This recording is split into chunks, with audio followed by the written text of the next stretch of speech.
acceptable for America's students across the country about Black history. This pilot program's curriculum was developed by education experts, and our AP students are some of the most intelligent in the country. The classical education model says that students in the 10th and 11th grades are in the rhetoric stage of development, where they can naturally become independent thinkers and they can handle challenging topics. Accurately teaching our history is not political until others make it so. How is it political to talk about the struggles we've endured? How is it political to talk about and to remember our history? The truth is the truth. You can't change it. Amen. It simply is. But if you try to sugarcoat it, if you refuse to teach it accurately, then the truth can be suppressed, it can be diminished, and if we are not vigilant, even erased. We all know that united we stand and divided we fall. And while Ron DeSantis tries to divide us for his own political goals, we know that to truly love our country means to bravely face our history, to know our own history, and to never be afraid to hold America to its highest ideals. Amen. We believe in an America where our past informs our future, that only by studying and understanding past fights for freedom, liberty, and full democracy can we maintain our rights today and preserve them for our children and grandchildren. We believe in an America where the ideals of our past become the reality of our present, an America where we all belong. But friends, in order to build that America, we need leaders who care not about some of us, but about all of us. Right. Because united, we stand. We need leaders who will bring the temperature down, not ratchet up the madness and create division. Because united, we stand. We need leaders who create good jobs, not anti-woke mobs. Because united, we stand. We need lower property insurance and safe neighborhoods, not more limitations on how we raise and educate our children. Because united, we stand. What we don't need is a governor who is so obsessed with woke that he is asleep at the wheel. Yeah. Because divided, we fall. Make no mistake, the governor decided to pick this fight loud and in public, and he knew that this pilot program was already being edited. He knew it would attract attention. He knew that this would anger and hurt people. But he values headlines over Floridians, and his singular goal is to become the GOP nominee for president. We must all remember this moment and channel our anger at being rejected into action. Because he will try to draw attention in a dozen directions, and today it's Black history, and tomorrow it's Mickey Mouse, and the next day it's gas stoves. But we must stay focused. Yes. We have 650 days to Election Day 2024, when he hopes to be on the ballot for President of the United States. That is 22 months, 162 and a half weeks, 15,600 hours, 936 minutes, and we must use every second of that time, that precious time, to do the work and make sure that a man who says that an AP African American history course has no educational value never sets foot in the Oval Office. Amen. Amen. But we can only do that if we organize and if we mobilize. And there's some here today, there are others who will tell you how to get involved. But in the words of the prophet Amos, in the book of Amos 5:24, but let justice roll down as waters, and righteousness as a mighty stream. Do not give up. You keep the faith, because I know that together, we will overcome. Thank you.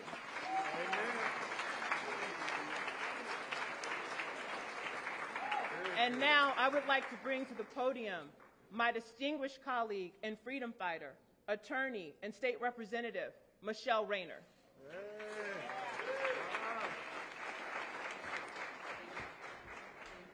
Good morning. Good morning. All I can begin with is, what shall we say to all of these things? What shall we say to all of these things? It seems like every year there's a new enemy for Ronald DeSantis. Black folks, LGBTQ folks, people who are pregnant, universities, y'all know the list. Actions have shown time and time again that he targets our most vulnerable. It's always been about our next generation, our children, And it is our babies who you will hear from that will pay this price for the governor's relentless political witch hunts. Now, Republicans will tell you, now, they love the kids. And their fight for freedom is for our children. But if they cared about our kids, why are we almost dead last in the nation for a quality education? Why do we have a housing affordability problem? Why can't people get health care if our kids are the future? Our children have been used our political pawns, and rather they're not being the focus of creating good opportunities. Our babies know what's going on. You're going to hear from them. They know that the erasure of history is not a secret. There are 2.8 million students sitting in Florida public schools right now knowing that their governor does not want them to learn about Black history. Now, since I love a little bit of history, I'm going to walk you through something very quickly. In 2018, we were warned. A then sixth grader would have been then at the time, watched our incoming governor with a radical extremism get elected. And he was campaigning on political ideologies. And he made comments like, "Don't monkey this up." And many of folks, they brushed these comments off. And meanwhile, that sixth grader is just trying to complete a science course. But what about this is freedom? Freedom to live. What about is this freedom? But guess what? He was telling us who he was. In 2020, this same sixth grader is now in eighth grade. He watched Florida's governor respond to the murders of Ahmaud Arbery, Breonna Taylor, and George Floyd by passing a bill to silence the voices of Black folks and restrict everyone's right to freedom of speech and protest. But when asked about this, he said, "I'm just trying to keep people safe and businesses not being harmed." And this has nothing to do with race. And what about freedom, the freedom to speak? He was telling us who he was. And I'm going to walk you through to 2021. This eighth grader was a freshman in high school. Critical race theory is the new dog whistle. And we know that it's not being taught in the schools. He wanted to stop wokeness, and he wanted to divide kids by race. And we saw pictures of Brother Martin and Sister Rosa being wiped from our classrooms. All the while he defunded public education to fund charter schools. He ignored our housing crisis. He implemented a gas tax when it was politically convenient. And now in 2022, that same freshman is a sophomore. Their books that their upperclassmen friends had, they no longer have. And then DeSantis had the audacity to invoke MLK. He had the audacity to talk about folks' color of their skin and being judged by the content of their character. What was he telling us about the freedom to learn? Because guess what? Ronald was telling us who he was. And now in 2023, that sophomore is a junior in high school. For 5 years, they have watched their governor attack people based on what they look like, who they love, and what they believe. And now he tells students that Black history lacks value. Value means importance, worth, or usefulness of something. Value is akin to mattering. Mattering means the importance or significance. And what about this freedom to be equal? It is not only that he has showed us who he was, he is showing us in real time. And we must believe him. You cannot say on a Monday that you support Dr. King and on a Wednesday refuse to tell his story. You cannot.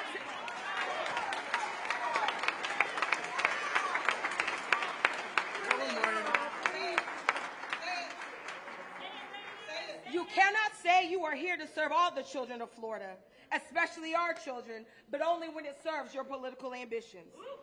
You're going to hear about what we need to do, and you're going to hear about how we're going to hold these people accountable for their audacious assault on Black folks and the hypocrisy with our children.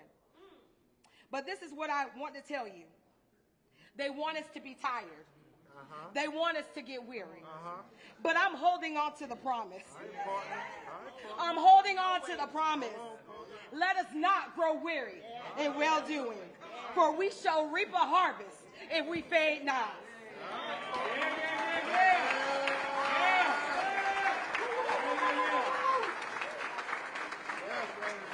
And now I'm going to introduce Senator Gerald D. Thompson.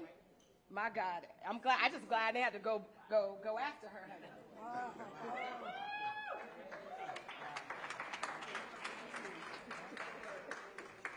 Thank you, and good afternoon. The late black author James Baldwin said, "I can't hear what you say because I see what you do." And what we hear in Florida is that African American history is required instruction in our schools. That's what we hear. Yes. What we see is that for almost 30 years, that law has been on the books and it has not been enforced. That's what we see. Break it down, Geraldine. Now, we are here today to serve notice that it's time out for hypocrisy. It's time out for hypocrisy. What time is it? Time out! Time out for hypocrisy. 30 years, and there has been no consequence whatsoever for instructors who are not teaching African American history. If we say that the speed limit is 70 and someone goes 80, the highway patrol is there with some consequences. But there have been no consequences for not teaching African American history. What time is it? Time out. It's time out for hypocrisy. Now, the courses that were to be taught on African American history were intended to explore how individual freedoms have been infringed by slavery, racial oppression, segregation, racial discrimination, and laws that resulted in racial oppression, racial segregation, and racial discrimination, and to highlight those individuals who work to overturn unjust laws. But we're told by Ron DeSantis that this kind of history has no educational value. It's time out for hypocrisy. Time out for hypocrisy. In the state of Florida, there are 67 school districts, 67 counties. Only 12 of them have been deemed to be doing an exemplary job in teaching African American history. And this determination was made by the Commissioner of Education's African American History Task Force. 12 out of 67. What time is it? Time out. Time out for hypocrisy. Now, what are we going to do in terms of consequences? If it's not taught, someone needs to be held accountable. That's right. Someone needs to be held accountable. The 12, those districts that are exemplary, what are they doing differently? Well, they've adopted textbooks that depict African American people. Do you remember seeing African American people in your textbooks? No. It's time out for hypocrisy. Time out. What time is it? Time out. Time out for hypocrisy. So they have textbooks. They have staff training. Do you know there are some instructors who were surprised to know that in 1994 this law was put on the books? Why would they be surprised? Because no one ever told them. No one ever said you have to teach this. And so what time is it? Time out. Time out for hypocrisy. They have developed a curriculum. That's what the 12 have done, their own curriculum. They didn't wait for the college board to do it. They developed their own curriculum. And their school boards adopted instruction in African American history as a priority. That is what African American history ought to be in all 67 counties. They've developed curriculum guides in the 12 counties that are teaching it. And they are teaching it across 180 days. That's the length of the school year. They're not just doing it in February as an afterthought, as an aside, as an addendum. They are teaching it 180 days a year. And so we're here today to say we understand what you say, but we can't hear what you say because we see what you do. So we want to say today that it's time out for hypocrisy, and it's time to make this law real, It's time for consequences when it is not taught. So we're serving notice today by our presence that we want the African American History Task Force in the state of Florida appropriately funded. What time is it? Time out. Time out for hypocrisy. We want to make sure that laws that apply to public schools apply to all schools. I'm working with Representative Gallup Franklin, and we have a bill that says that any school that receives tax dollars would be required to teach African American history.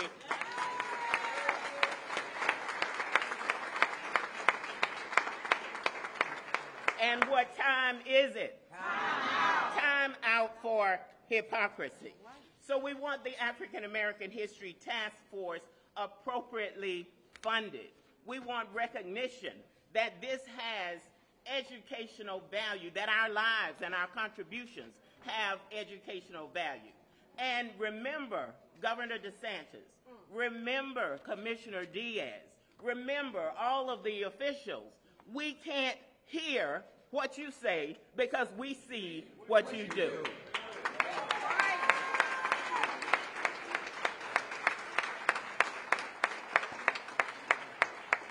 And I'd now like to introduce the chair of the Florida Black Legislative Caucus, Representative Diane Hart.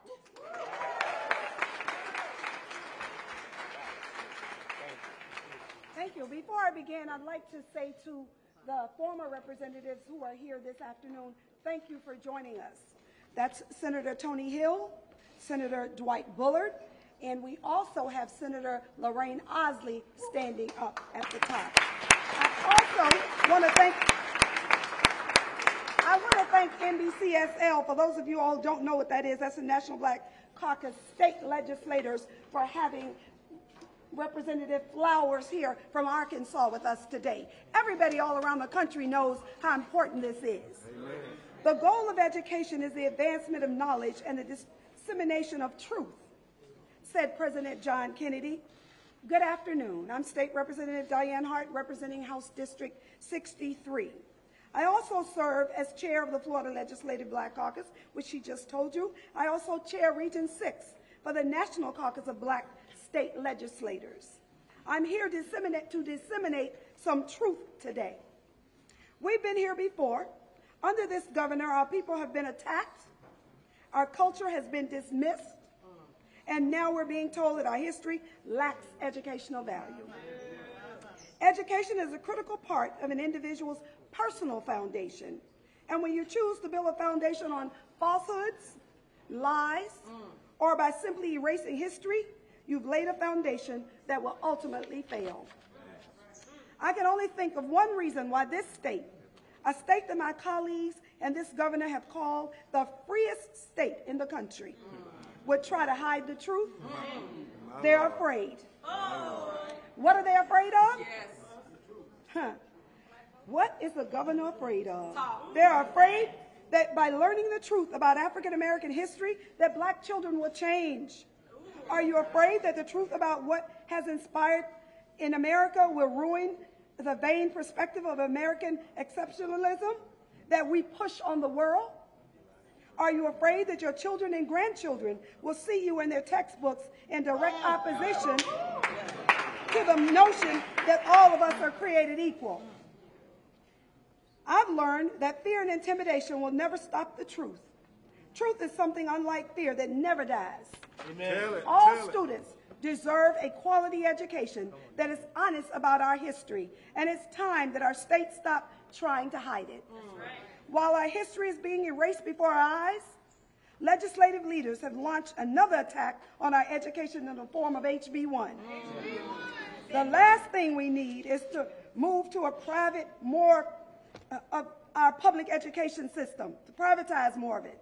We know that these private schools have a history of curriculums that do not teach or value black history. It's time to give parents more choices in public education that highlight the full experience of black America. However, while we continue to push the state to fulfill this obligation, I'm calling on organizations such as the NAACP, the National Council of Negro Women, Yes. clergy leaders, Yes. National Panhellenic Councils, and others to join us in taking to educating our own children. Amen. For the constituents who've called my office asking what can they do, call and email the governor, the Speaker of the House, and your Senate President, and tell them to keep AP, African American History, as an option in Florida schools. No longer will we wait for the governor or even the Department of Education to see its value. We know for ourselves the importance of Black people and the rich history that we as a community have contributed to the story of America. That's right. Amen. And by all of us coming together, our children will know it too. Because at the end of the day, this is about our children. That's right. So now I bring to the podium Senator Jones, a gentleman who really needs no introduction, a man who cares for the least of them. So I thank you so much.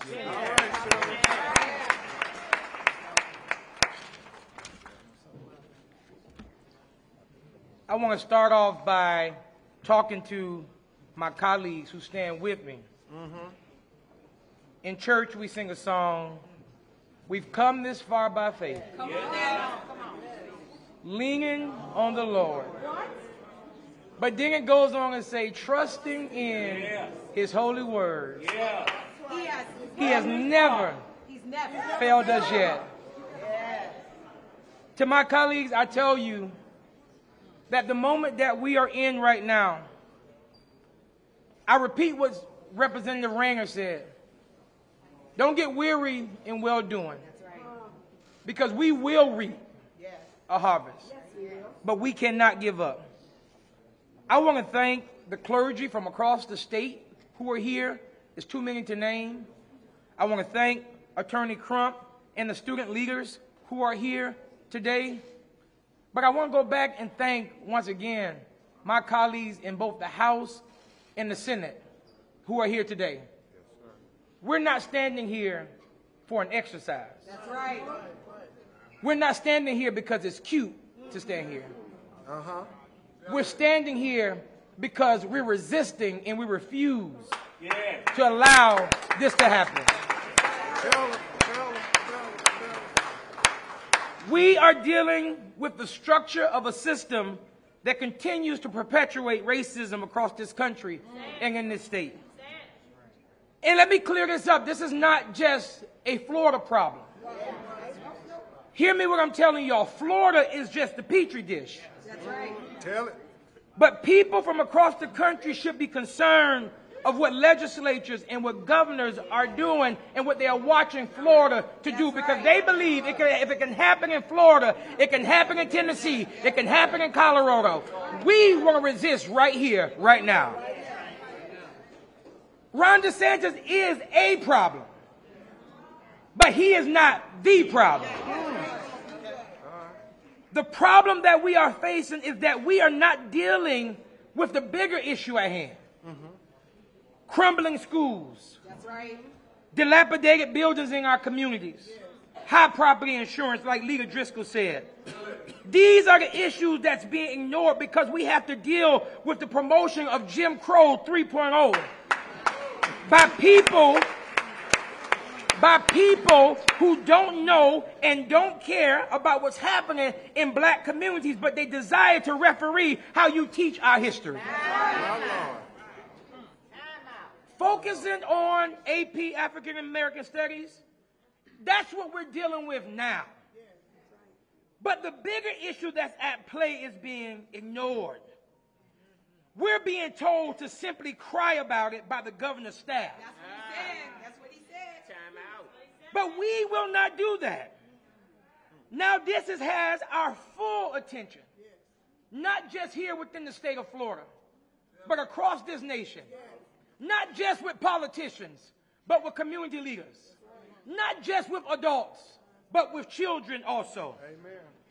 Florida offers several cultural AP courses, including European history, including Japanese language and culture, including AP German language and culture. Just like those histories has value, God dog it, my history got value too.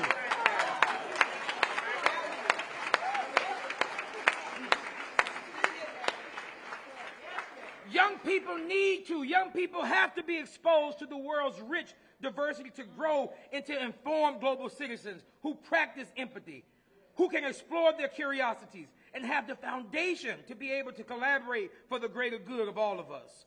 The fight is not just about this AP course. The fight is against the strong uprising of racism from people who are seeing the shifting of America. That's right. That's right. While the full and accurate historical record might make some uncomfortable, good. Good that you're uncomfortable. That is the point of why we have to teach accurate history. Because when you don't teach history, we're bound to repeat it. And as human beings, we should be repulsed by the inhumane treatment of historically excluded groups in the United States, especially the group that represents 22% of this state, black people in the state of Florida.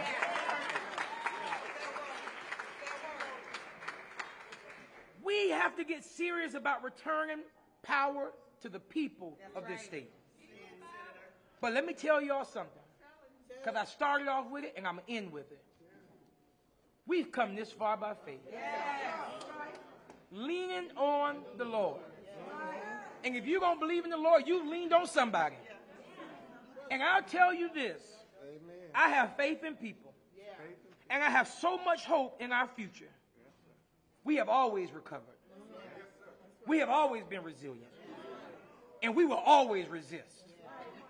You beat us and we recovered. You sprayed us and we recovered. You disenfranchised us, and we recovered. And we have to remain strong and resilient, as we have always done, even through this, until no one can bother us again. But here's what my hope is, and here's where I will end. We are not afraid to solve these issues ourselves, because we understand ain't nobody coming to save us. And we get it. And because nobody coming to save us, we're going to save ourselves.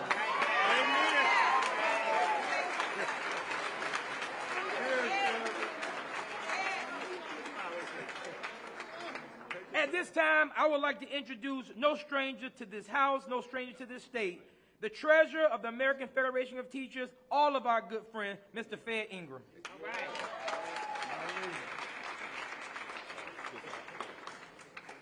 Hi, good afternoon to everybody. Good afternoon. My name is Fed Ingram. I represent 1.7 million teachers from across this country, inclusive of 200,000 of those teachers right here in the state of Florida that represent 2.8 million children here that are being taught by my colleagues right now as we speak.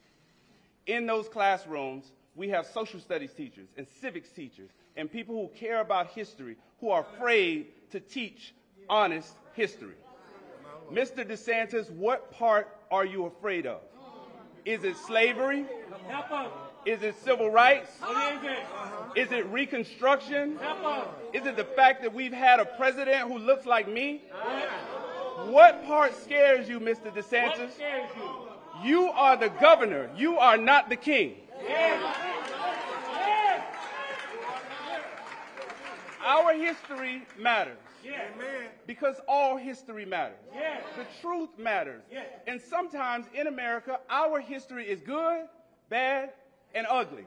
But all of it needs to be taught so that our young people can make conscionable decisions for themselves. And so we're asking you on behalf of all of these teachers who create all of this great learning and all of this great teaching that's going on in the state of Florida, leave us alone. Let us do our job.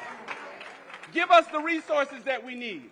Give us the magic working material that we always ask for, because that's what we need to create a better environment for our students. Let me say to the general public, this is not step one for Mr. DeSantis. Mr. DeSantis has banned books in the state of Florida. Mr. DeSantis has said openly and loudly that he is going to take over school boards and politicize them for his own good. Mr. DeSantis is trying to squelch teacher voice. Teachers are in the classroom and afraid to say anything about what happens to their children. Mr. DeSantis does not want us to teach honest history. Mr. DeSantis is running against people who are LGBTQ in this state. And this is about AP African American history. Sir, the best and brightest of our students would take this class. It's an optional class. It is something that we want and what we need to invest in our community so that the state of Florida is part of the United States of America, Mr. DeSantis. So I will simply end with this. We have some young people here who are our best and brightest. These young people, regardless of where they come from, their social, economic background, no matter how they look, no matter what their culture is, they deserve the best of what we have to give them. And to say, Mr. Diaz and Mr. DeSantis, that this has no educational value, shame on you. Shame on you. Shame on you, Mr. DeSantis. All of these people came here today to speak truth to power. But we have lawmakers in here who are committed to standing together, and so I want to thank them for that. We have clergy and pastors from all over this state who are committed to preaching this in their pulpits to let you know that we're not afraid of you. We have community activists in here whose names will never be said, but they will do the hard work of organizing against what is not right. So, Mr. DeSantis, again, you are the governor. You are not my king. And we will teach AP African American history. Thank you. I want to introduce to you. Oh, I'm sorry. No, you good. No, you. Well, you could have did it, Fed. But he needs no introduction. Please, let's bring up to the stage Mr. Ben Crump.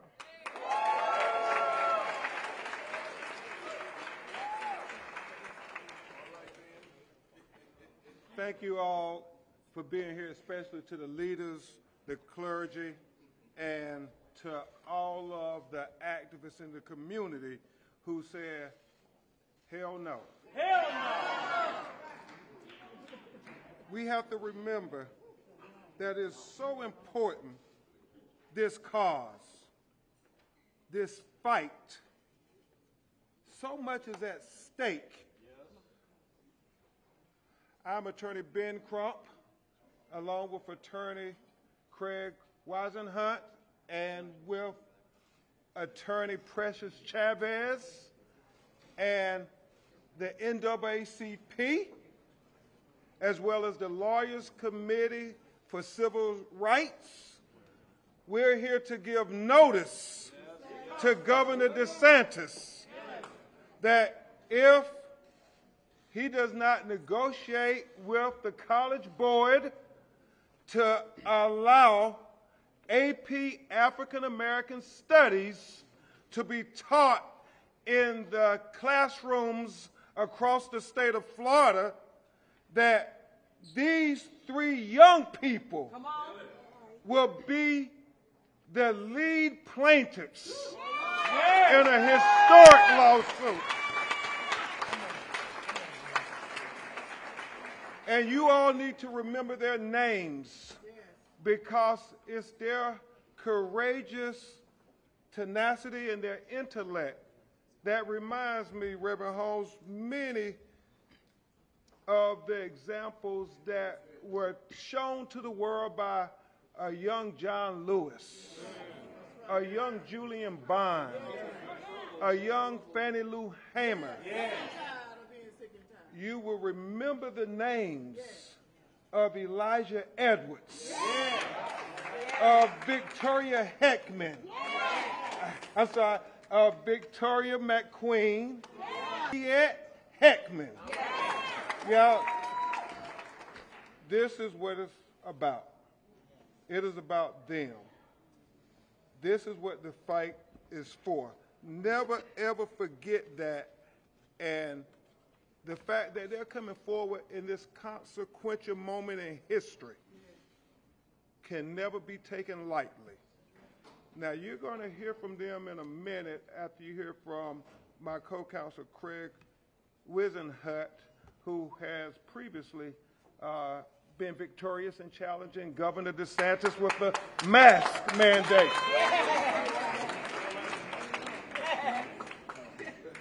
But I think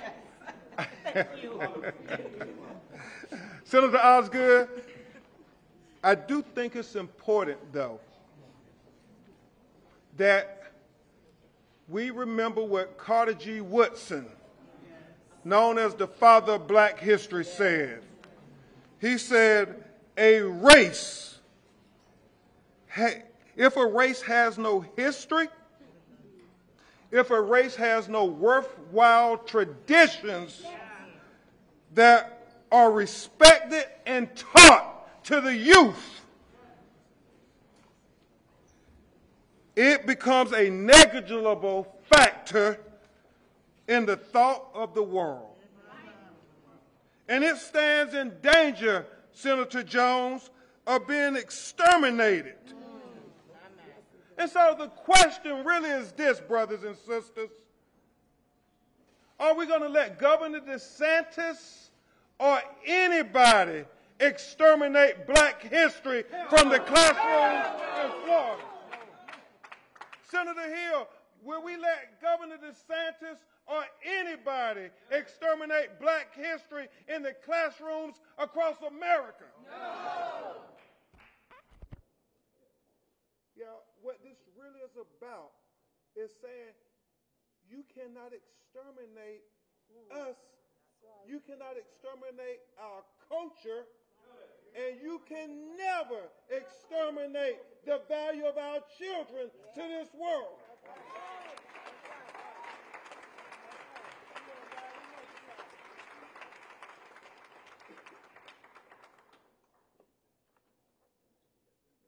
Governor DeSantis, are you really trying to lead us into an era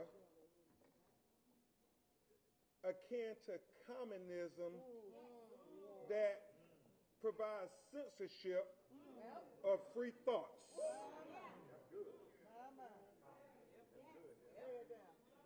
Or are we going to make sure that Governor DeSantis understands that we will stand on the American principles of the free exchange of ideas, whether those are ideals and culture of European history, whether those are ideals and culture of German history, whether those are ideals and culture of Japanese history, whether those are ideals and culture of Brazilian, Canadian, everybody who is here in America, you have a right to have your culture, your history respected and taught to the children of America.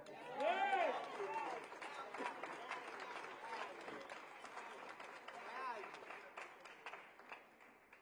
We say no to censorship. We say yes to community. No to censorship. Yes to community. No to censorship. Yes to community. No to censorship. Yes to community. Because as Dr. King taught us, we're all part of the beloved community. And my final thoughts are simply this. As the court wrote in November, when it granted an injunction against the university boards, it is not for the state of Florida to declare which viewpoints will be deemed orthodox and which will be forbidden from its university classrooms. If Judge Walker Poland is to be respected, we must apply the same reasoning to the advanced placement African American studies to be taught in Florida classrooms. The First Amendment protects our students in allowing them to receive essential education on the history of African American and Black studies, the court held. The high school teachers are protected against being censored, ensuring an accurate retelling of our shared history in Florida, in America. And what is that shared history, brothers and sisters? It is that black history is American history. Black history is American history. Black history is American history. Black history is American history. Black history is American history. And so I will tell you this. Governor DeSantis is going to get a lesson of his own today from these young, brilliant students. Because as the Bible has taught us, God ordains strength out of the mouths of babes.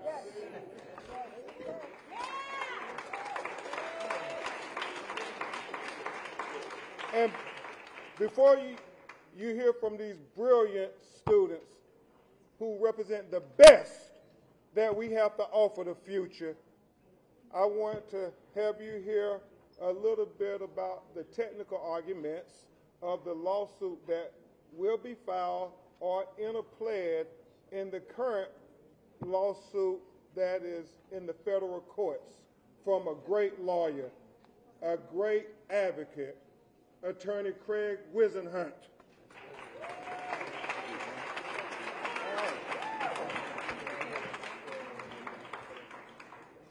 So good afternoon. Good afternoon. I know that everyone's truly excited to hear technical legal arguments at the end of a lot of rousing speeches, but bear with me.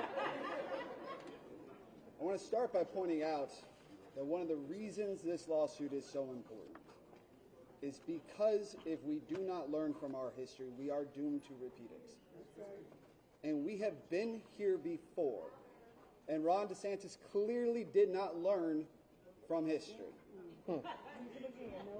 Back in 2010, a Republican-led government in Arizona tried this very same thing regarding Mexican-American studies. And it took years, nearly 7, before a federal court shut that down. Because the government doesn't get to entangle itself in the education of students when it comes to a point of view. There are equal protections under the law. Yes, sir. And this effort by the governor disproportionately affects only some. Yep. Right? There are protections to content-oriented speech. And this only intends to limit some content. Right? The content that applies to African American studies and African American students' histories, our black communities. It doesn't speak to the traditions of white America, only that which Governor DeSantis seems to take exception to, which seems to be time and time again the minorities in the state of Florida. My mother was an elementary school librarian. I grew up around public schools and the idea of making sure information was available to everyone. And I had a chance on my drive up here for 4.5 hours through the rain to speak with her. She had lots of thoughts and probably could put a lot of them more eloquently than I can. But at one point we got to the topic of, well, is Governor DeSantis racist? Yes. And I said, you know what? I don't know, because that's between Governor DeSantis and God. That's right. Right? But I know that what he is doing has racist consequence. Come on now. And that is between the governor and the law. Yeah. Right? He is terrified of this concept of being awake.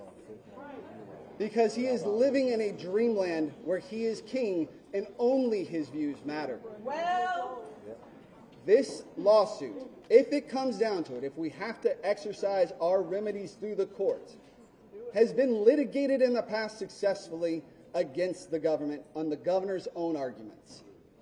Once again, and this is going to be again inside of a few weeks, we will find ourselves in the position of a federal court telling the world that Ron DeSantis is violating the federal Constitution and the Florida State Constitution again.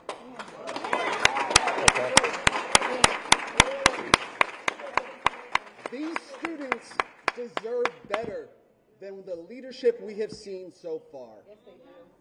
This country deserves better than Ron DeSantis' flawed sense of priorities and questionable views on morality and race. We can do better, and if we have to do it through the courts, we will. Amen. Thank you. Thank you, Attorney Wisenhut. First, we will hear from a young man, Elijah Edwards. Take your time. Take your time. Good evening, everybody.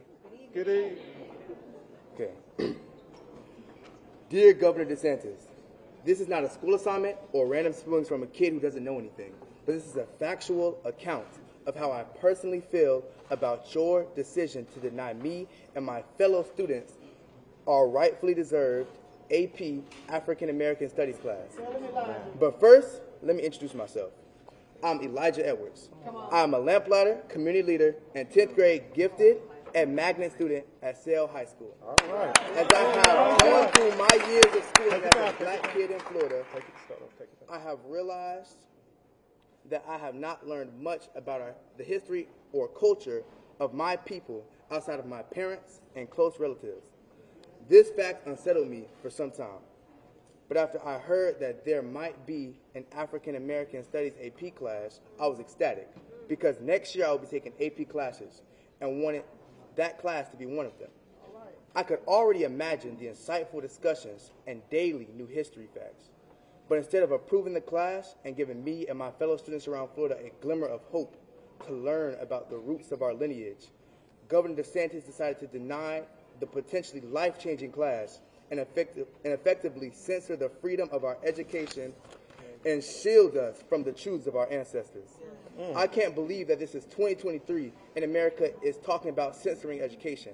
This is America, not a communist nation. I thought here in this country we believed in the free exchange of ideas, not the suppression of it. I don't expect much to change in Mr. DeSantis' mind, but he has the power to work with the College Board to approve the valuable curriculum that is so desperately needed. I hope he does. It would make it so Florida students have the opportunity to expand their horizons and learn about not only their cultures, but those of their classmates. This diversity is what makes both Florida and America so wonderful and unique. Yeah.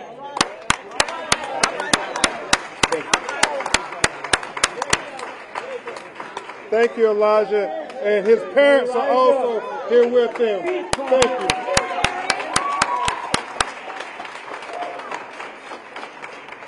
Next, we will hear from Ms. Juliet Heckman.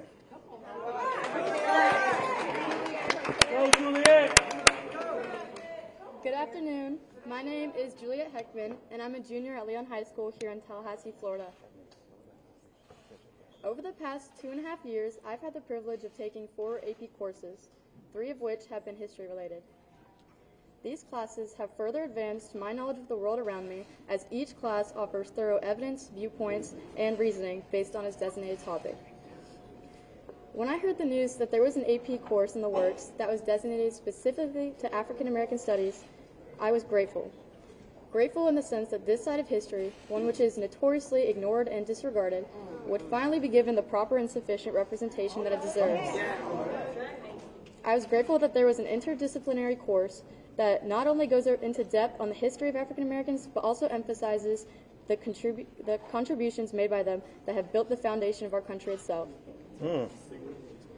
Now, you can only imagine how me and many of my classmates felt when we recently learned that because we live in the state of Florida, we would not be given the opportunity to take this course because it, and I quote, lacks educational value. Every single AP course that I have taken has significantly advanced my knowledge and understanding of our world and has inspired me to learn more. And I have full confidence that this course would be no different. Simply because Florida lawmakers may be uncomfortable or even afraid with the course's criteria because it is too woke, does not grant them the right to take away this opportunity from thousands of students across the state. That's right. Times are changing, education is expanding, and students have higher levels of curiosity than ever before. It is not fair for our education to be constricted under the ignorant opinions of those who reject a course that is designed that is designed to only advance our understanding of the world around us. This is not a course of indoctrination. It's a course that dives deep into the history, culture, arts, literature, and advancements that African Americans have and continue to make in our country. A greater understanding of this honest history is necessary in order to fully comprehend our country's origins and the contributions that have been made to lead us to where we are today.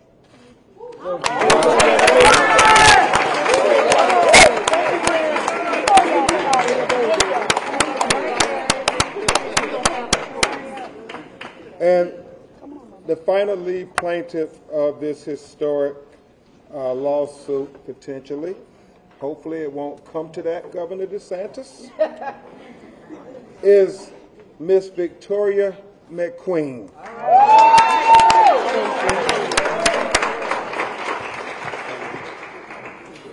Hello, my name is Victoria McQueen, and I am a junior at Leon High School right here in Tallahassee, Florida.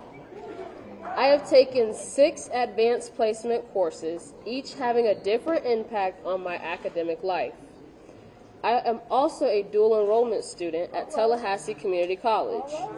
Taking this many rigorous classes has opened my eyes to the wide variety of topics from histories to science, even the criminal justice system.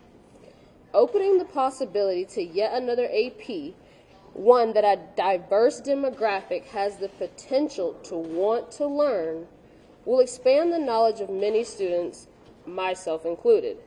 In today's political climate, many topics related to Black history have been prohibited.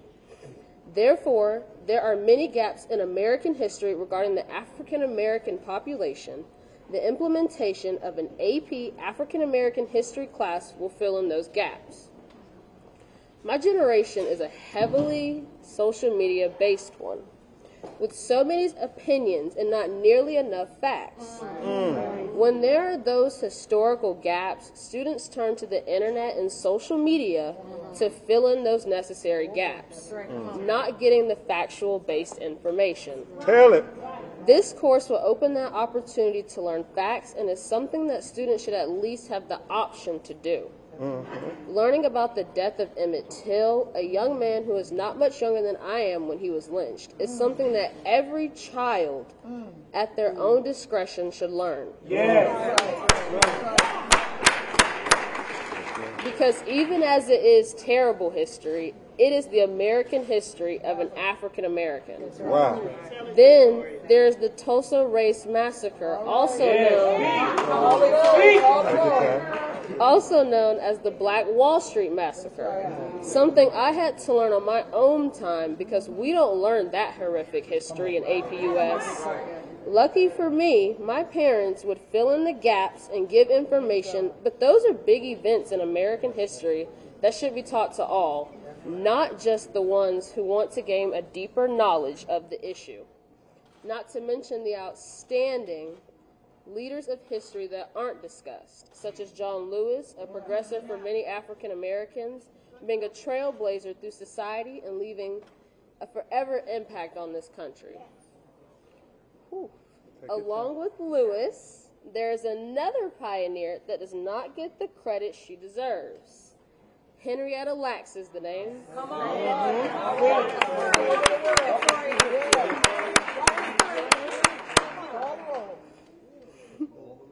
Being one who dealt with medical racism as a deceased individual because of how historic she was, goes to show the treatments of blacks in this country, something that history books would never tell students about.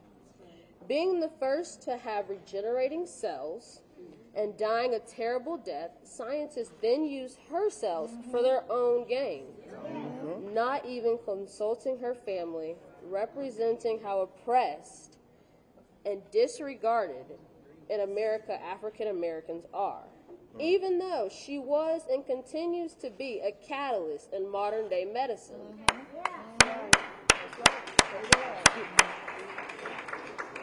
Many students don't have the great opportunity to know about these events and people, so a course needs to be dedicated to give the chance to learn and gather an understanding of a different culture there is. Certainly there are other advanced placement histories, such as AP European History, AP US History, and AP World History, all predominantly generated towards white people. By lacking an AP dedicated to the ones this country was built off the backs of, is further oppressing a group that has done more for this country than the country has done for them.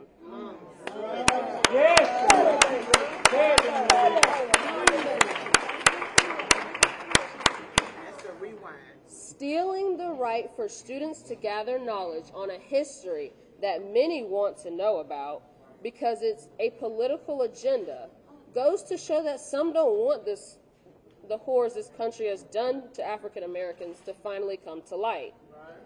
Also, when students learn all the basics, students learn just enough to get by, but don't have to consider the trauma that will forever be engraved in this country's history. My Floridian classmates and I are being deprived by not getting this course, and we feel that we should be able to make the decision of whether or not to take advanced placement African American history. Thank you. All right.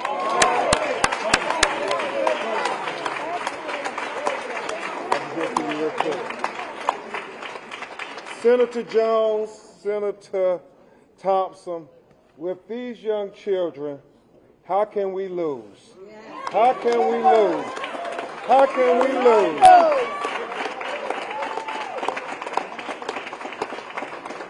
Thank you all, because it's about their future.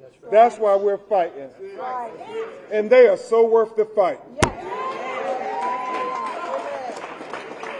So, first of all, thank you to Attorney Crump. As we close, I want to thank Equal Ground for helping us organize this today. For those who are looking for what actions need to happen after this, you can text Equal Ground, one word, to 52866 to take action on what's happening today. In closing, I would like to have Pastor R.B. Holmes to come to close us out, and Pastor Reverend Toon from there. Good afternoon. I certainly will be real brief. Let's give it up for these young folks one more time.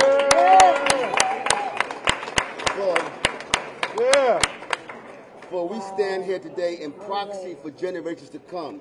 It's their children's children that we're standing for today. We've heard some great speeches here today, but what are we going to do about this?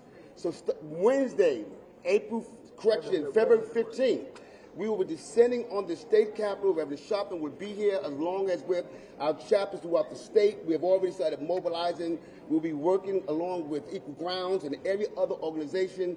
Our chapters from far as Miami all the way to the Panhandle have already started organizing. We're working directly with Reverend Bishop Rudolph McKenzie out of Jacksonville, as well as Bishop Victor Curry out of Miami. And all this effort is being led by our local chapter president, none other than Reverend R.B. Holmes. Reverend Sharpton wanted to let all the Floridians to know that we stand with every Floridian, and anybody who want to erase our history, we intend to erase them. Thank you.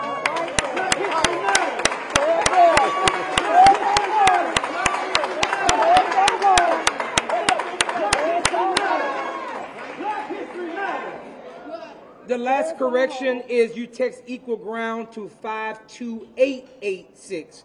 52886, Equal Ground. At this time, Reverend R.B. Holmes. Let us pray. Eternal God, we come again. Anytime injustice raises its ugly head, we come to call upon our Almighty God. Yes. We know you're God of diversity, for you made the heaven and the earth. You made all of us. You're the God of equality, and you're the God of inclusion, and you're God of history. So we come now to ask you to do another favor. Give us the strength to overcome. Give us the grace to keep running. Give us the spirit to overcome this new Jim Crowism in the 21st century. We will not be neglected. We will not be overlooked. We are not 3/5 of a person. Our education does not lack educational value. We are somebody made in the image of our Lord, and we shall not give up until victory is won. Amen and amen.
Alex's cell phone, Maggie's cell phone, Paul's cell phone.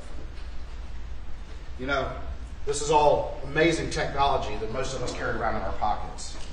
It really allows us to do a lot of things and to get a lot done. But this cell phone keeps track of who we're talking to, who we're calling, who we're texting, whenever we access apps. And every time you do that, there's a record kept in this phone unless it's deleted somehow.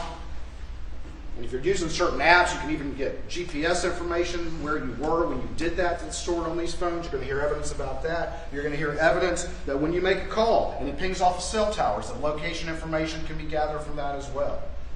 And so it allows an investigation to take this and piece together what someone was doing on a particular day, and not only what they were doing, but who they were interacting with and how they were interacting with them. And this is going to be crucial evidence for you to consider. You're going to hear that particularly Alec and Paul, but also Maggie, were prolific cell phone users, to the point where Paul's friends even had a nickname for him about his cell phone usage. Before I talk more about that, there's 3 family properties I need to talk about. Okay, the first one I've mentioned is Moselle. Moselle in Colleton County. It's called Moselle. It's off Moselle Road, but everybody refers to it as Moselle. And that property is it's a lot of acres. There's a main house on it, and there's a driveway that goes to that main house. But it used to be an airstrip, and there's an airstrip that goes down, and then down the way, just less than a third of a mile away, just a 3-minute walk, 4-minute walk, 45-second drive, is the kennels and the shed that used to be a hangar where Paul and Maggie were murdered. So the main house is just less than a third of a mile away. You can see the kennels from the main house. You can see the main house from the kennels. The family also had a house in Edisto at the beach. And the evidence is going to show that that is where Maggie preferred to stay, particularly in the summer months. She liked the beach. She was not a hunter. She didn't want to be at Moselle. She didn't want to be at the lodge where it was hot and buggy. She liked being in Edisto. And then you're also, I've already mentioned, the house in Alameda, which is where his parents' home. On June 7th, 2021, you're going to hear evidence that his father went into the hospital and the prognosis was not good. And in fact, he died a few days later. And his mother was in late-stage Alzheimer's, and that house being cared for by a caretaker, and you're going to hear from that caretaker. Mr. Waters. Yes, sir. Let me pause for a moment. We'll be at ease for just a moment. Yes, sir, Your Honor.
You may proceed.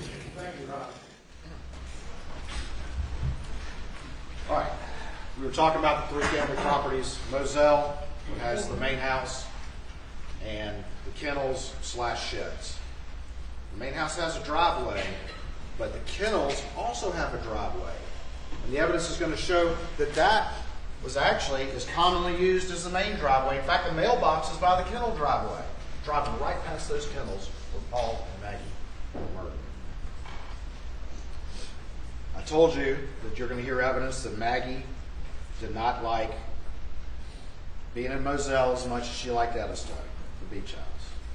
But that, on June 7th, 2021, she came back to Moselle. And the evidence is going to show that she arrived about 8:15. And the evidence is going to show that from the cell phones that Paul was there at the house, at the main house. And Alec Murdaugh himself says that they ate dinner. And the autopsy is going to reflect both Paul and Maggie having similar stomach contents, indicating that they recently shared a meal together. About 8:30, but 15 minutes after they arrived, Paul's phone starts moving towards the kennels. You're going to hear evidence again that the defendant said he was never at those kennels, that he was napping after they ate, and he was at the main house and never went there. You're also going to hear evidence about how much Alec used his own cell phone, and it would be unusual for him to be anywhere without his cell phone.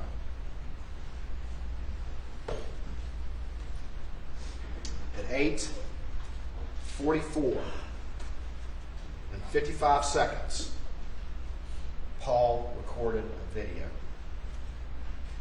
He was down at the kennels because he had been talking to a friend of his. And you're going to hear from this friend because his friend's dog was in the kennels and they thought there was something wrong with the tail.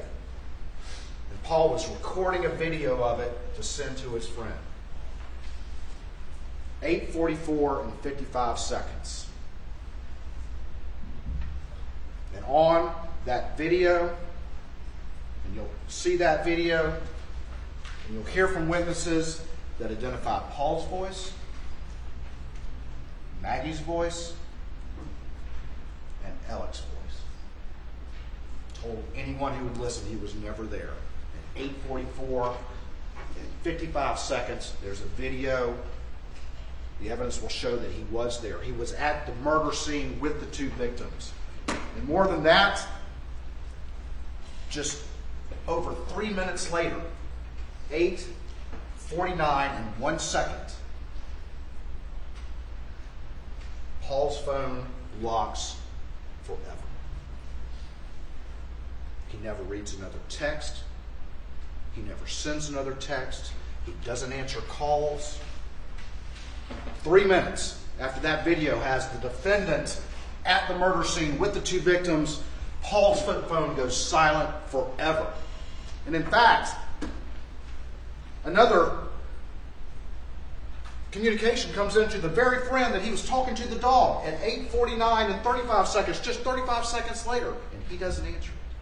He never answers another thing forever and ever.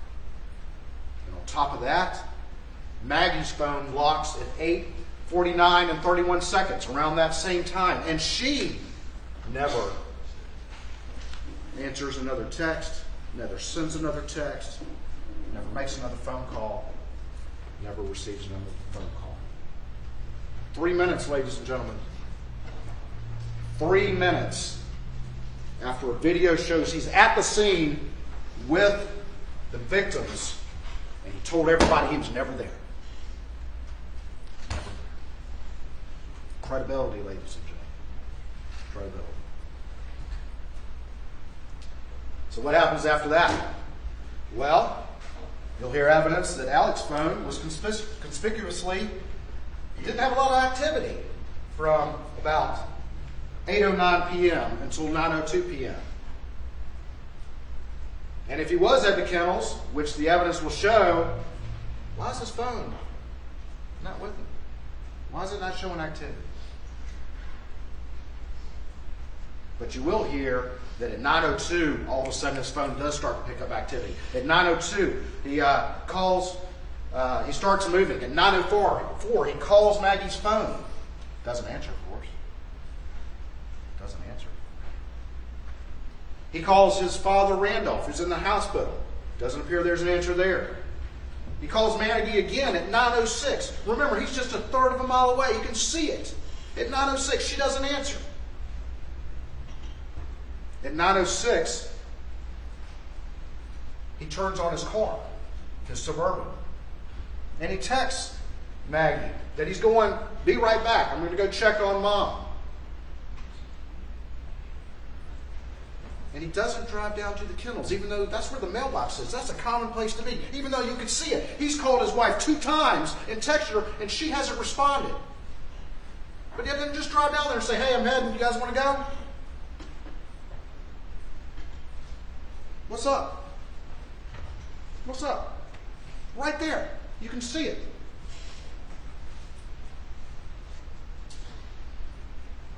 He then drives to Alameda, where his mom is suffering from Alzheimer's, and the caretaker is there. And he starts calling people. He's talking to people. It'll be up to you to decide whether or not he's trying to manufacture an alibi.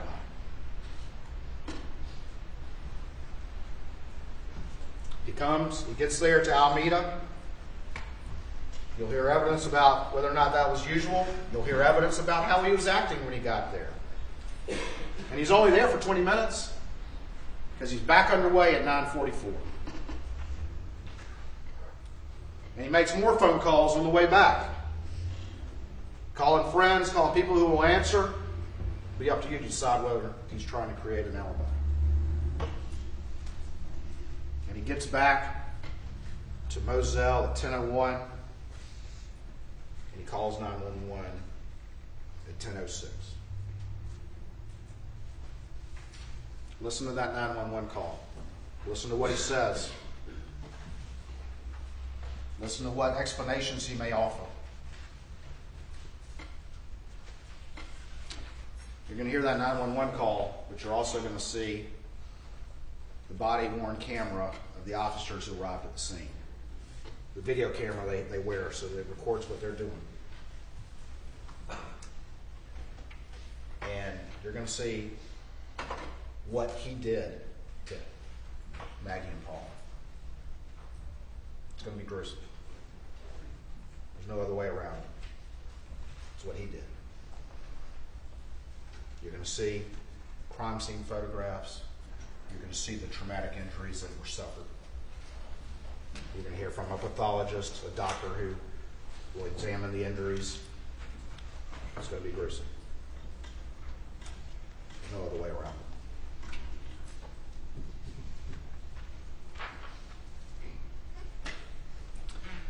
it. On that 911 call and on the body-worn cameras, pay attention to what he says. Look at how he's acting. But he says within a few minutes of each one of those, he says, this is about the boat case. This is about the boat case. And you're going to hear some of what was going on in Alex Murdaugh's life leading up to that day. Stuff that happened that very day, stuff that was leading up, a perfect storm that was gathering, much like the storms that are coming outside today. Listen for that evidence. Listen to that gathering storm that all came to a head on June 7th, 2021, the day the evidence will show he killed Maggie and Paul.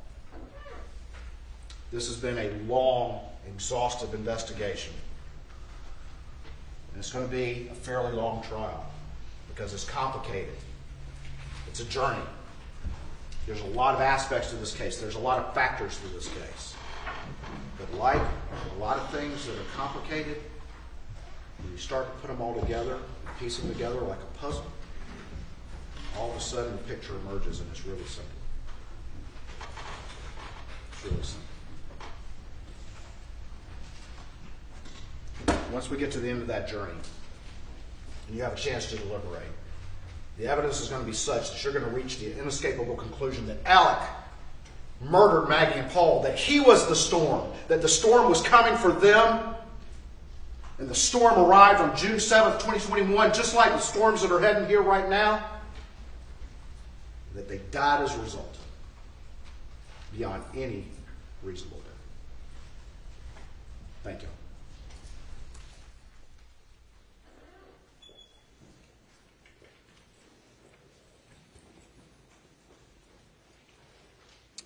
For the defense. Please report, Your Honor. Yes, sir.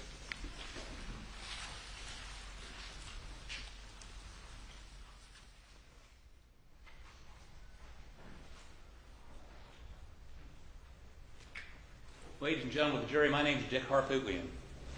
I think I introduced myself to you all and the attorneys, the three other attorneys, Jim Griffin,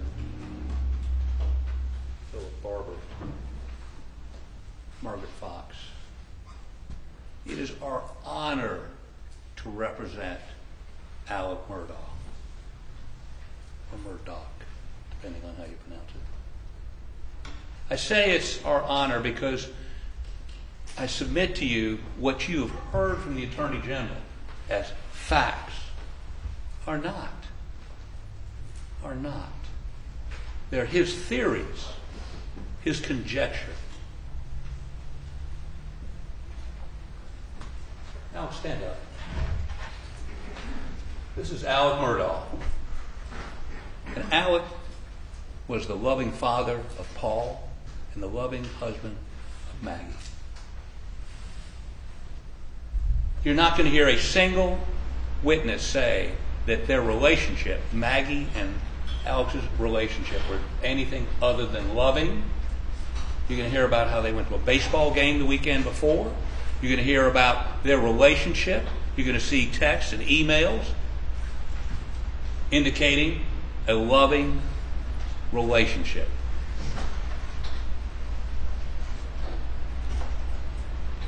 Paul, the apple of his eye. You're going to see a video somewhere between 7:30 and 8 o'clock the night of the murders with Paul and Alec riding around looking at some trees they planted. It's a Snapchat that Paul sent to other people because the trees were not planted very well. They were cantilevering over. They're laughing. They're having a good time. That would be about an hour before the Attorney General says he slaughtered them. When I say he slaughtered them, when they were slaughtered, and no question, Paul Murdaugh was shot twice with buckshot, 12-gauge buckshot, once in the chest. And by the way, that shot would indicate it was in the chest and came out under his arm, like somebody that might have been holding up their hands. So when he says no defensive wounds, he perhaps was being held at shotgun. I mean, I can make the same sort of speculation that the Attorney General can, because that's all he's doing is speculating. What we do know is 12-gauge, fairly close range shot to the chest. He must have been turned because it comes out under his arm. There's wadding, if you're familiar with a shotgun, under his arm. The second shot ended up, and there's going to be some question about the direction of that shot, but ended up entering his skull cavity, and the gases from that shot literally exploded his head like a watermelon hit with a sledgehammer. All that was left was the front of his face. Everything else was gone. His brain exploded out of his head, hit the ceiling in the shed, and dropped to his feet. Horrendous, horrible, butchering. So to find Alec Murdaugh guilty of murdering his son, you're going to have to accept that within an hour of having a extraordinarily bonding, you can see it in the Snapchat, that he executes him in a brutal fashion. Not believable. Not believable. Now, Maggie is shot running. There's no defensive wounds because she's shot running, and after she falls to the ground and has one bullet that has hit her and probably traveled up and hit her brain, she's on the ground, and whoever the perpetrator was walked up, took that AR, and put one in the back of her head. Executed. Executed. Why? This is going to be interesting because we don't know why. He doesn't know why. He's got theories of this and theories of that. But why? Number one. Number two, what was it in that hour between when he's yucking it up with Paul? And let me say this to you. He was interviewed. He comes home and finds, there's no question about this, they've got telemetry from his car. He left the house at 9:06, returns at 10:01 after seeing his mother who has dementia. Now remember, that day, his father, who is dying, is taken to the hospital. Mom's home alone with the housekeeper. Perfectly reasonable for him to want to go see her. And later than usual, because his father's not there. He's in the hospital. He dies 2 days later. His father dies 2 days later. So the question is, if he leaves at 9:06 and he's back at 10:01, he literally, and he can account, the cars and the cell phone records account for where he was between 9:06 and 10:01. Now the cell phone records, and you're going to hear this from their own experts, are incomplete. They're incomplete.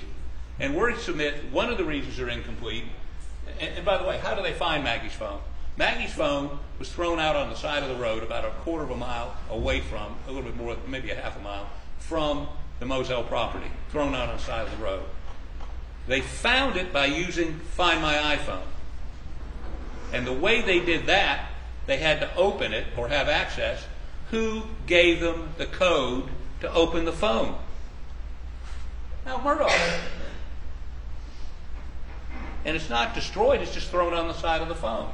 What you're also going to see is that Alec Murdaugh was calling that phone at 9:06.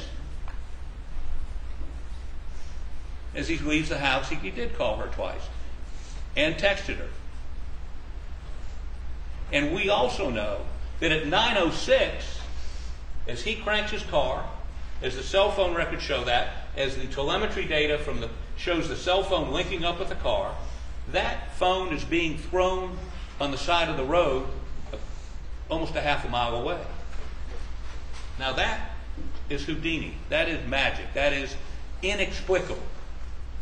Now, I was making notes while the Attorney General was talking. But let me tell you what is more believable.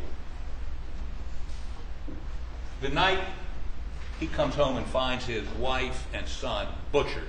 And when I say butchered, you're going to see these photographs. When I see them now, after having seen them for the last 4 or 5 months, it still shocks me. It still is tough to look at. It still bothers me. And he comes home and finds his son laying in his own blood with his brain laying at his feet, shot to hell.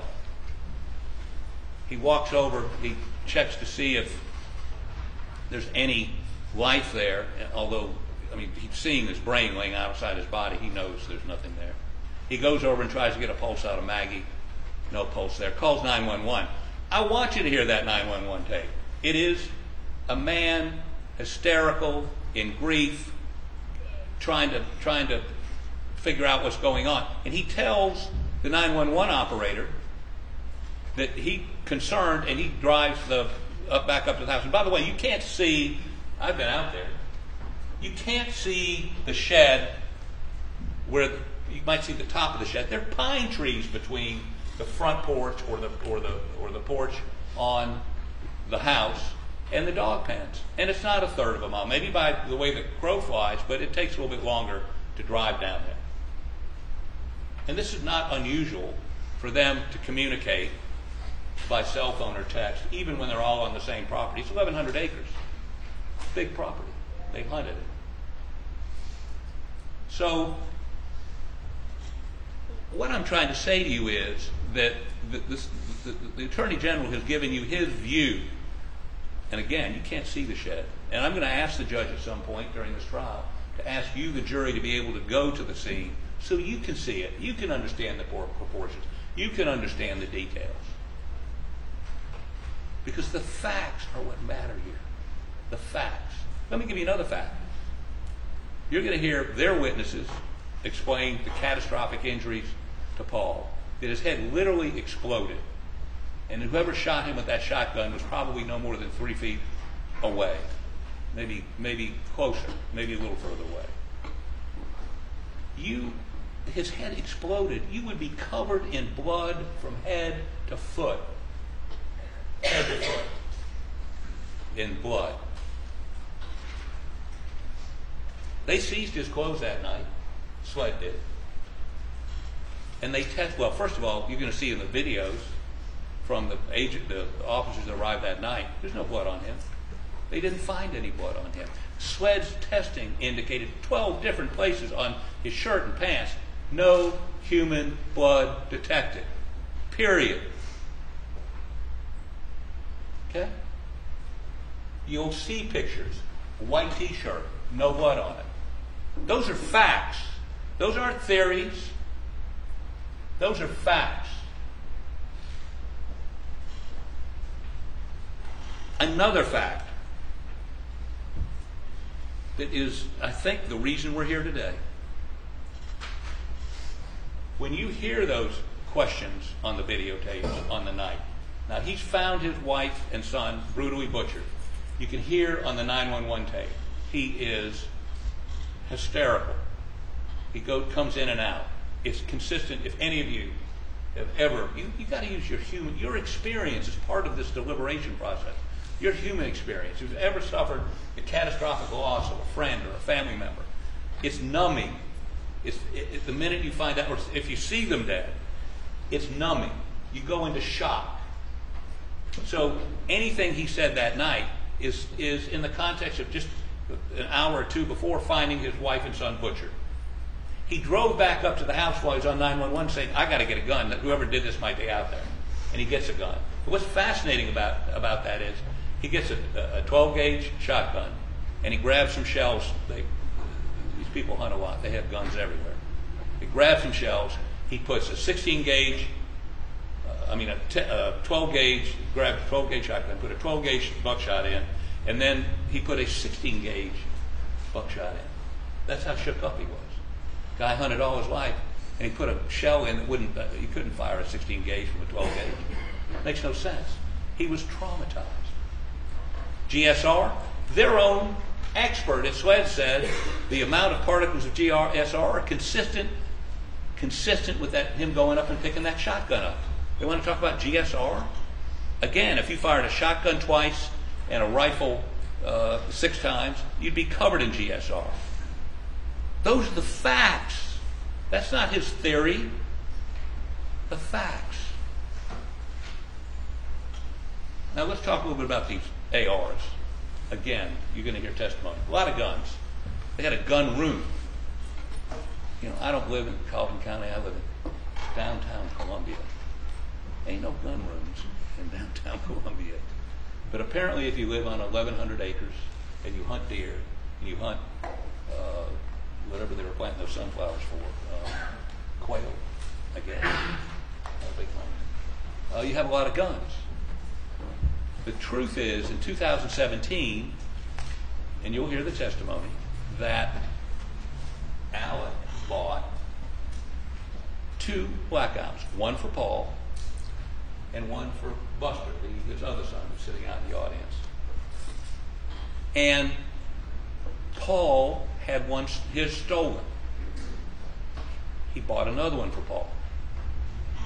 Now, Paul was very irresponsible with guns, cars. He'd leave guns around. He'd leave guns in cars. He oftentimes left guns down at the dog pens, in the feed room. Now, I can't tell you whether he was shot with his own weapon or not, or his mom was shot with his weapon or not. But I can tell you that they weren't shot by Alex. They don't have the guns. There's no way to tell conclusively without having the weapons what weapons those were fired by. And we'll be talking a little bit with the SWAT experts about that. The sort of overarching issue here is why murder on June 7th, 2021, why is it September of 2022 before they charge him? And I will tell you what happened that night. And this is a problem.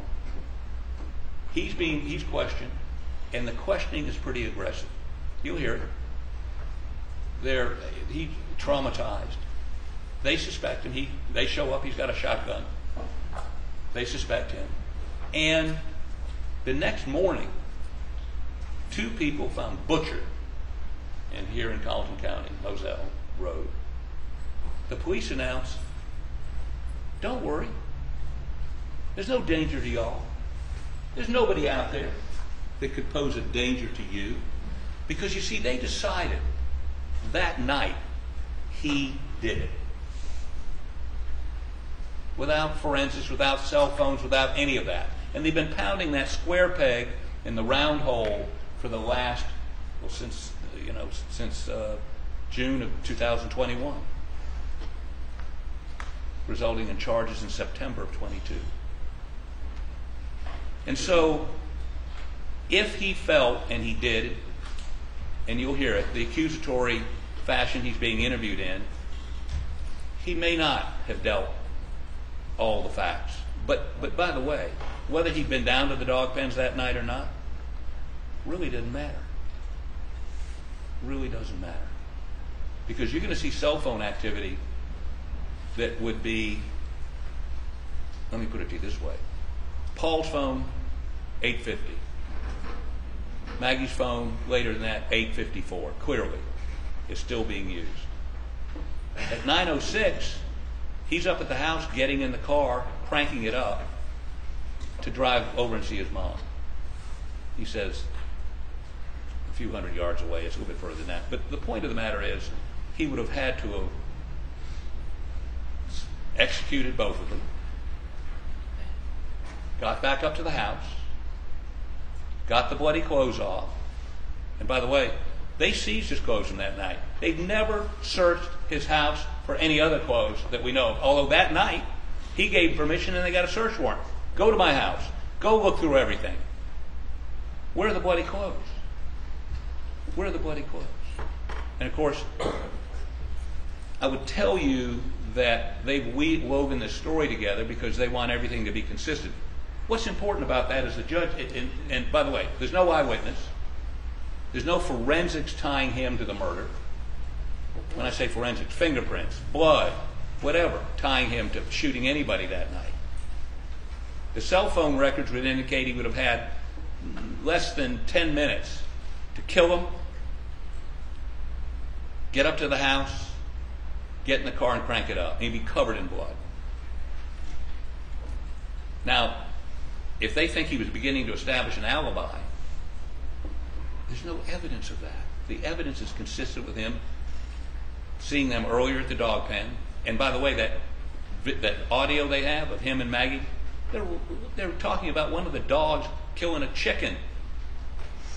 And they were debating whether it was a guinea hen or a chicken. No animosity. Very normal discussion. Paul's very happy. And we know that Paul, after that, is texting back and forth with a girl about going to the movies. Nobody's down there threatening him. Daddy's not pulling out a shotgun and killing him. For, 10 minutes after that, he's texting this girl. So, big question. One shooter or two? Two guns, shotgun and an AR. And by the way, Maggie has no defensive wounds because she's running. What's she running from? And could you shoot? Typically she had a little shed right, probably 150 feet from the feed room on the other side of a wall. Perhaps she heard the shotgun blast and came around and saw somebody or 2 people, and whoever it was opened up. Was there enough time to kill Paul and then find the AR and then ambush Maggie? Much more likely there were two people, but again, we don't have to prove anything. Let me sort of share the framework in which you should examine this. You have agreed to follow the law, and here's the law. Here is the law. He didn't do it. He is presumed innocent. As you sit there right now, when you look at him, you have to believe he is innocent. He didn't do it. Now, let me tell you, that's so difficult to do. I get it. And the way maybe the best way to explain it is this. This morning or yesterday, nobody really reads newspapers anymore, but if you're reading the newspaper, looking at the internet, and you read the police had arrested somebody for some heinous crime, the natural inclination of everybody, all of y'all, is to say, thank God they caught him or her. Thank God that person is in custody. And you did something that's so natural. We all do it. You presumed the police had arrested the person that committed the crime. You presumed him or her guilty. That is the natural thing to do. And you know what? That's fine for you to do. Any other day except today. Because you took an oath to follow the law. And the law is, he is innocent. He's presumed innocent. That is your presumption. Your mental framework is, he didn't do it. They've got to prove it to me beyond a reasonable doubt. Now, what's even more difficult, and this isn't a contest, this isn't a game, this isn't who wins and who loses. This is about justice. You know, Oliver Wendell Holmes, one of the justices of the Supreme Court, once said, jury duty is the highest duty a citizen can perform for their country in peacetime. Because you are protecting us from them, from the state, from the government. That's the foundation of our Constitution, is that the individual has the right to be presumed innocent, has the right to a jury trial, has a right to have his or her peers sit in judgment of it. That's you. And the framework is you presume him innocent, and you cannot convict him until the state proves to you beyond a reasonable doubt of his guilt. And a reasonable doubt is the kind of doubt which would cause an ordinary person to hesitate to act in the more important decisions in their life. Now, what makes this even more complicated is there's no direct evidence. There's no eyewitness. There's no camera. There's no fingerprints. There's no forensics tying him to the crime. None. None. I say that without any fear of contradiction whatsoever. None. And what the judge is going to tell you is, to the extent the state relies on circumstantial evidence, the circumstances must be consistent with each other, and when taken together, point conclusively to the guilt of the accused beyond a reasonable doubt. If these circumstances merely portray the defendant's behavior as suspicious, the proof has failed. Now, this smoke they've created is about suspicion. I mean, if you show up at the scene and you got the wife, the wife especially dead, and the guy's got a shotgun, you know, it's pretty logical for the cops to jump to a conclusion. He did it. And the problem is that as they came to that conclusion, they have pounded that square peg in the round hole, and you're going to hear about it. They've ignored some witnesses. For instance, that blue tarp showed up with the blue tarp. That witness who said he showed up with the blue tarp was shown a blue rain jacket that he talked about. Said, that's not it. That's not what he brought here that morning. I mean, I've talked to her. She says, no. It was a blue tarp. And what was it? Objection sustained. I would indicate. Objection is sustained. You may proceed. I would tell you that the testimony you're going to hear is inconsistent with the Attorney General's represented to you. based on interviews done by people other than me. So, what I'm telling you is this, that as you sit here and listen,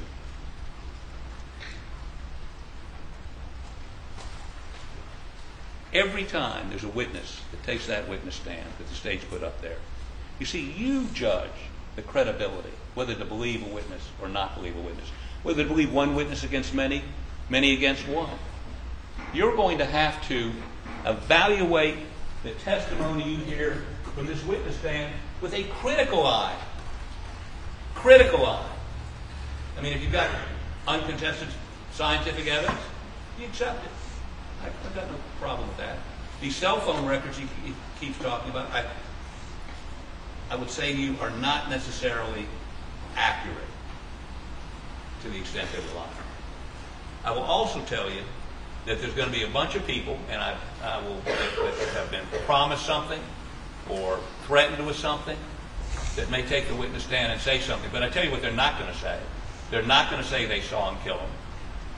They're not going to say that they were involved in it. They're not going to say anything that would give you a comfort level in their testimony. Now, all of you have indicated that you will follow the law. And I say this one last time. He didn't do it. He didn't butcher his son and wife. And you need to put from your mind any suggestion that he did.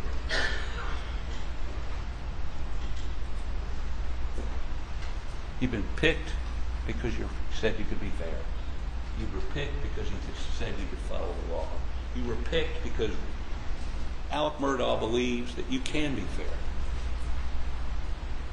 Now, if during this process over the next however long we're here, I say something or do something, which most certainly based on my career I will do, that irritates you or angers you, sometimes I'm a little rough. Don't hold that against Alec. Hold it against me. If I say something that offends you in some way, don't hold that against Alec. Hold it against me. Remember, as you sit there right now, in your mind, he didn't do it. He is innocent. He would require a verdict of not guilty from you. That's the law. That's your oath. Thank you.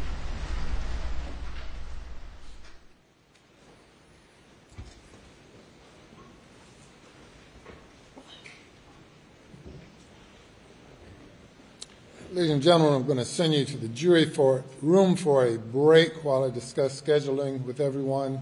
Please do not discuss the case. As I mentioned to you earlier, you're not allowed to discuss the case at all until you've heard the entire case and you've heard the instructions of law. So please go to the jury room.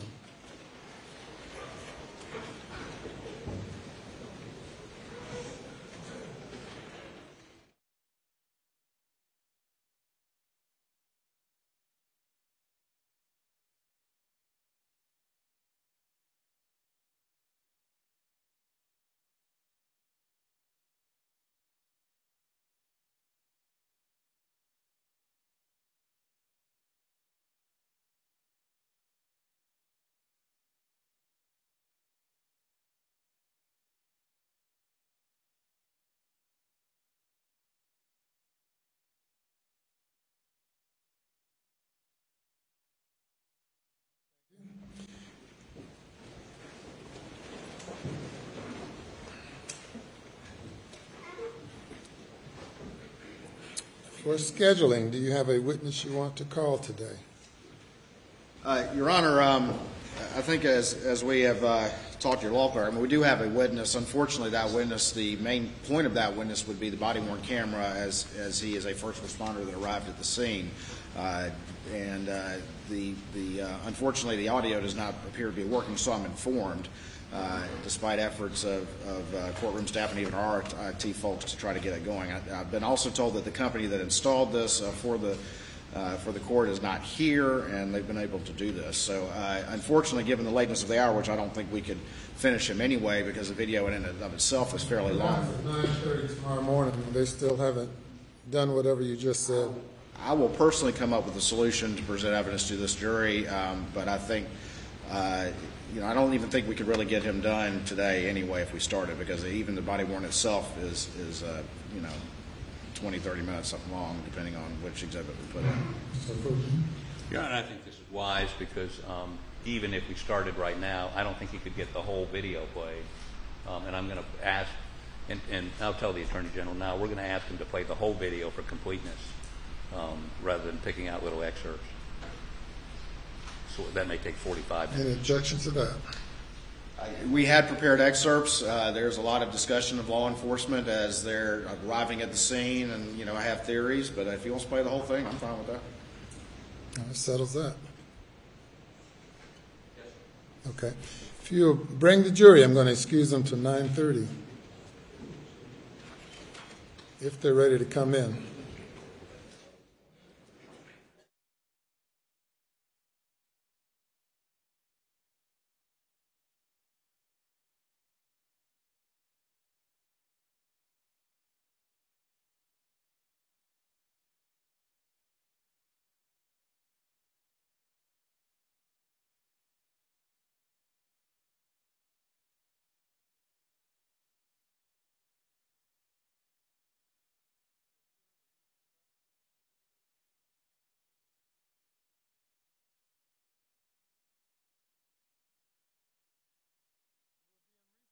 A few minutes waiting for the jury to get ready to come in.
Please be seated.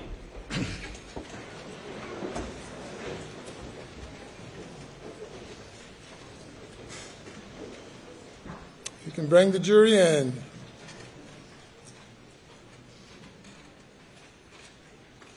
Get them to come in.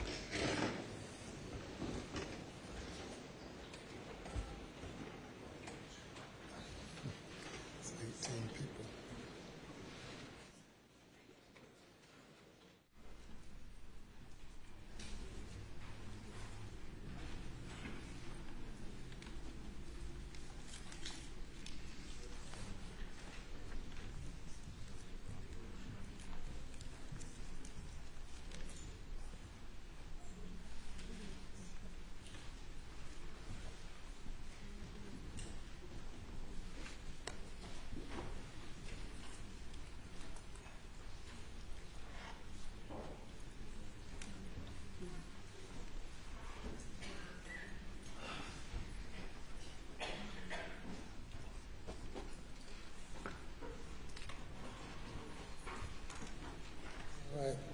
Thank you, ladies and gentlemen. We are through for the day. We're going to recess till 9:30 tomorrow morning. Remember the oath that you took and the instructions that you're not to discuss the case with anyone. You're not to engage in any search for further details through any means. And we need you back at 9:30 tomorrow morning following the instructions given to you by the bailiffs as to where to report to. You'll never come through the courtroom to get to the jury room. And we'll see you at 9:30 tomorrow morning. You make up? All right.